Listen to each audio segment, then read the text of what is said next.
All right, Shalom. First and foremost, I want to give all praises, honor, and glory to Yahweh Bashem Yahushai, Bashem Rakakwadash, double honors to the apostles and elders of Great Millstone who rule well and teach well, and peace and blessings to the elect out there that's pushing this word in all truth and sincerity. All right, I came across this article, and it kind of led me to another article, and as I dug deeper and deeper into it, I was like, I gotta do a video on it. I'm probably gonna call it ID 2020.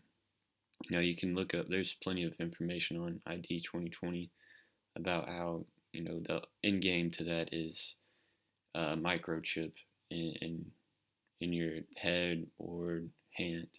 All right. But, this article is called ID 2020 Alliance Unveils Digital ID Program. And this was posted in September of last year, 2019, the year of Karagma. All right. And it says, at its annual summit in New York, the ID 2020 Alliance announced the rollout of a digital identity program with the government of Bangladesh, Gavi, the Vaccine Alliance, and new partners in academia, government, and humanitarian relief. All right. So all these different organizations, along with governments, and highlighting the vaccine alliance, they're teaming up to come up with this digital identity program. All right, it says digital ID is being defined and implemented today, and we recognize the importance of swift action to close the identity gap. Blah blah blah blah. Executive Director of ID 2020. Now is the time for bold commitments to ensure that we respond both quickly and responsibly. We and our ID 2020 Alliance partners, both present and future, are committed to rising to this challenge. It says, with the opportunity for immunization to serve as a platform for digital identity, the program, hold on, I just want to get the definition of immunization. It says the action of making a person or animal immune to infection, typically by inoculation. I don't know what that word is. Let's look it up. The action of inoculation or of being inoculated. Vaccination. Okay, so it's another word for vaccination. Okay, so with that in mind. So vaccination, immunization, same thing, with the opportunity for immunization to serve as a platform for digital identity.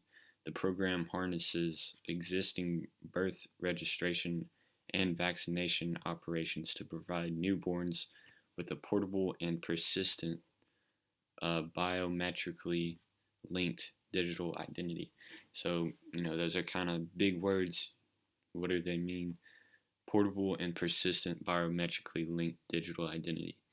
Portable meaning it travels with you, all right? You can carry it easily.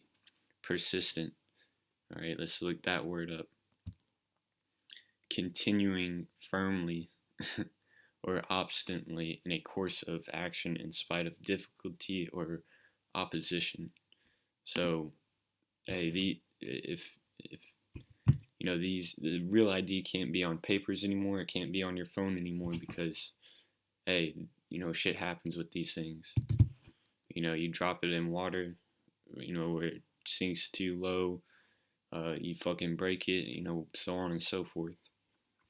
The only real persistent way is to get it right in your hand, man, because you don't hear too many stories of people losing their hands or in your head if you lose your forehead. It says the program will also explore the asset and assess several leading infant biometric technologies to offer a persistent digital identity from birth, unlocking a potential global public good. So just like I think it was the year 2000 is when they started taking fingerprints from newborn infants Same thing with how they're going to do this real ID 2020, whether this persistent biometrically linked digital identity, whether it be face scans, fingerprints, the chip. They're just going to start chipping babies, by law. It says we are implementing a forward-looking approach to digital identity that gives individuals control over their own personal information while still building off existing systems and programs.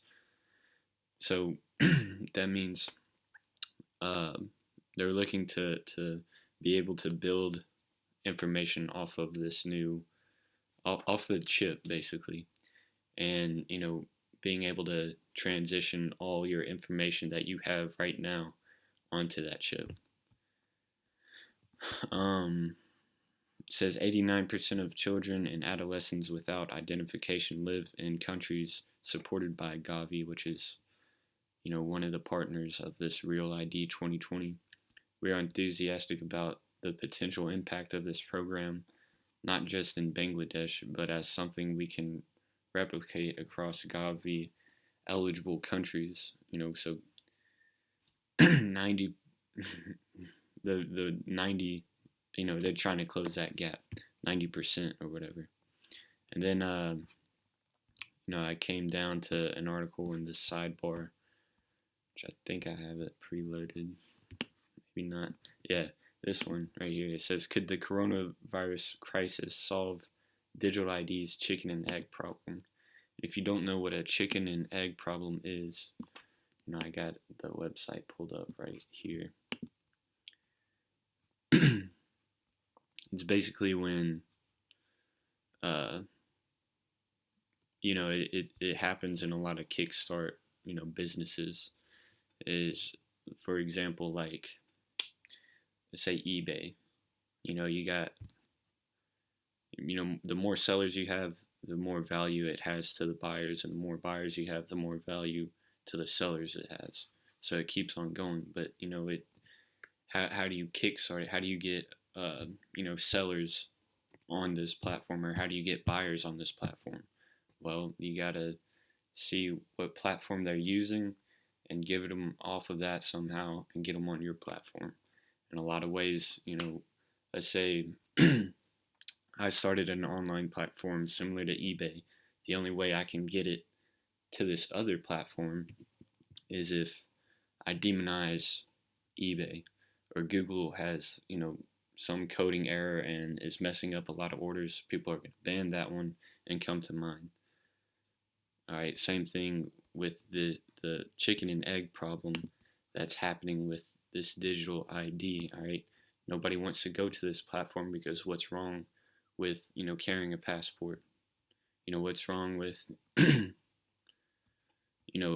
modern day, just using your phone or whatever. So it says could the corona crisis solve digital ID's chicken and egg problem? Meaning, could this be the thing that people transition over to the real ID? It says, when all is said and done, when the pandemic is over, when we emerge on the other side of this, it's safe to say that who we are, no matter where we live, will have changed a bit. So will the ways in which we prove we are who we say we are.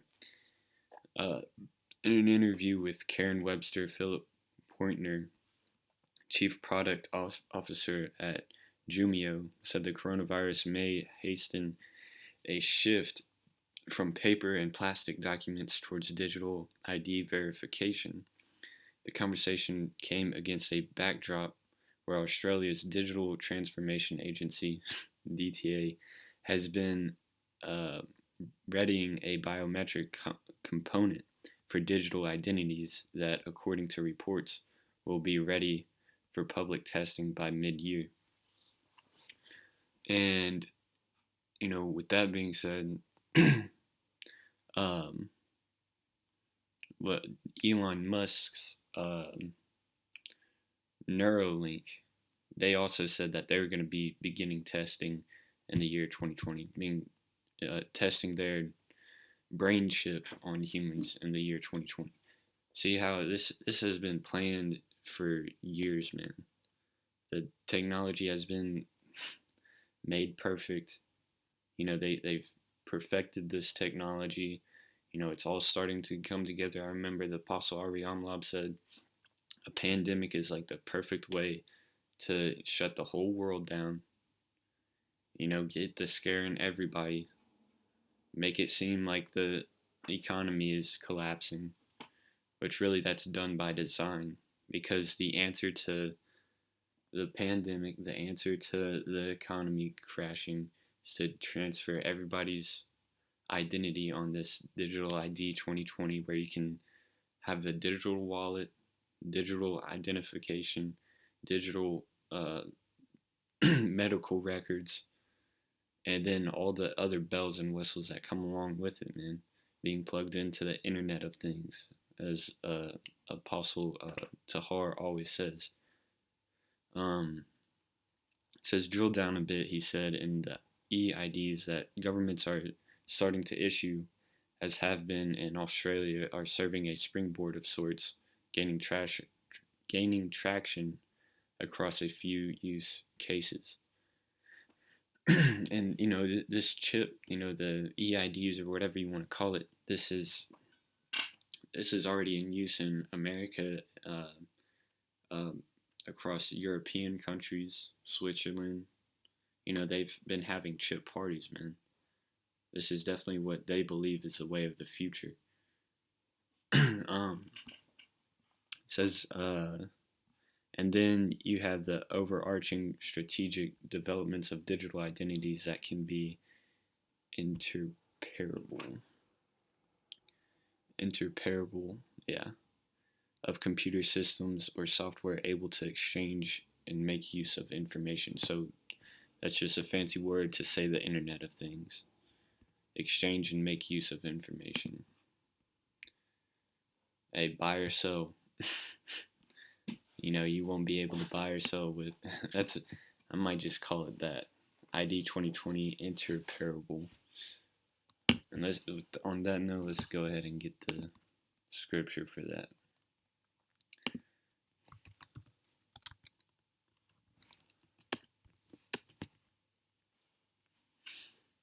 Revelation 13 and 16, and he causeth all, both small and great, rich and poor, free and bond, to receive a mark in their right hand or in their foreheads, that no man might buy or sell, save he that had the mark, or the name of the beast, or the number of his name.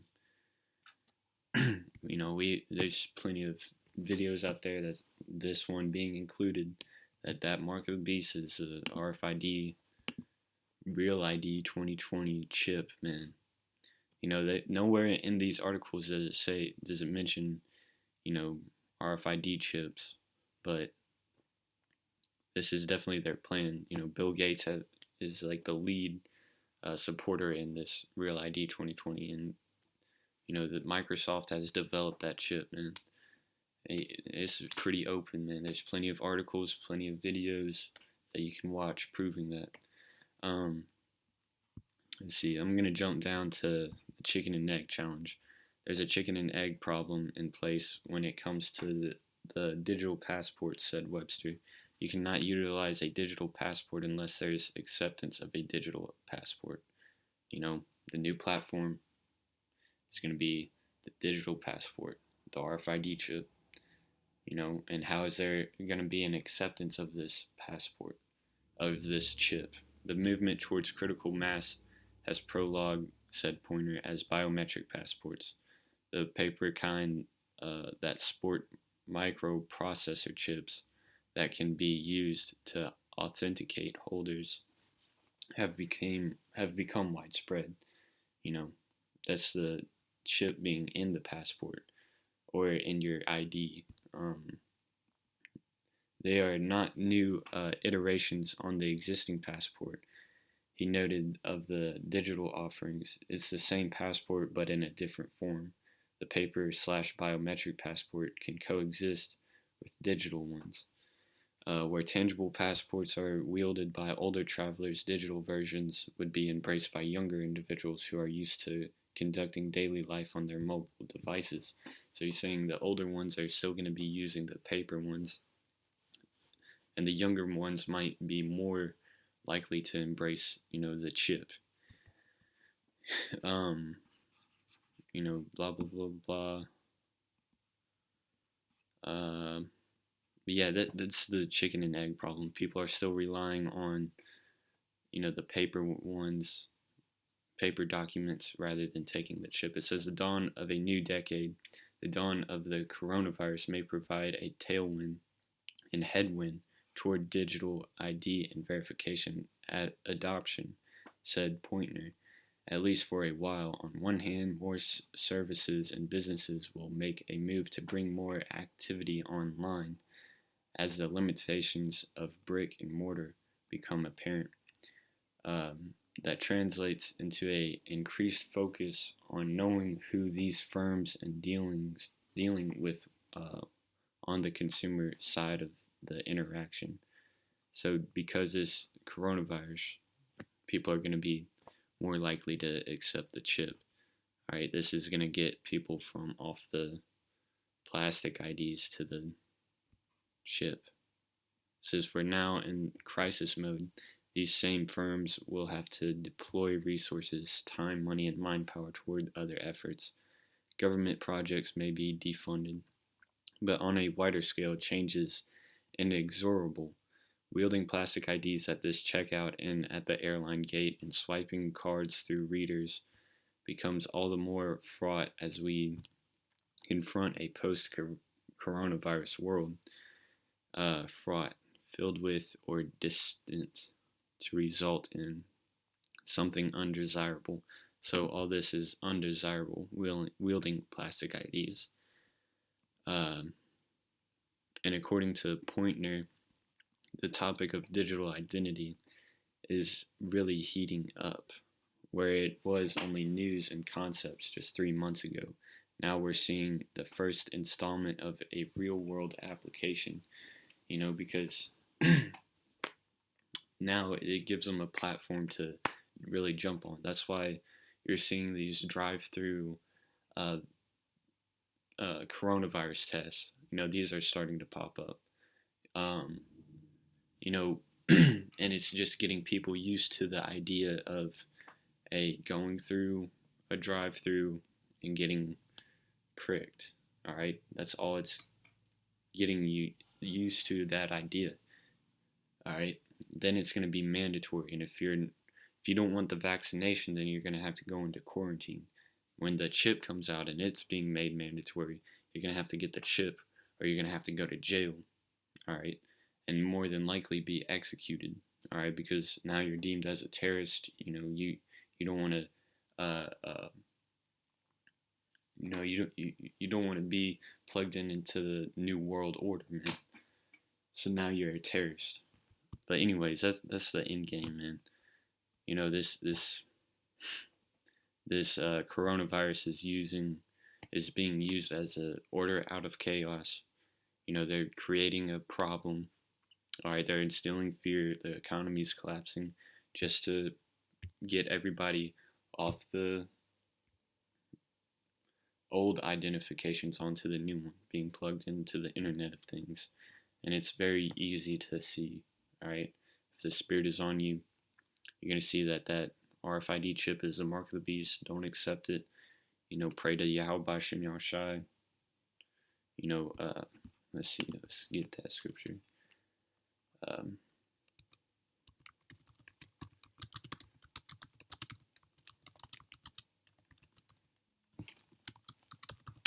That he's going to deliver us out of this. Revelation 3:10.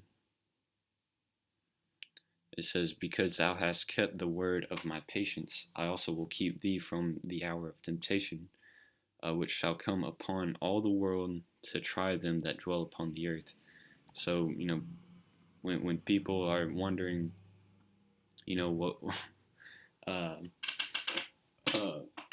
why is all this happening, or, why is all this evil going on? Why is the government trying to control us?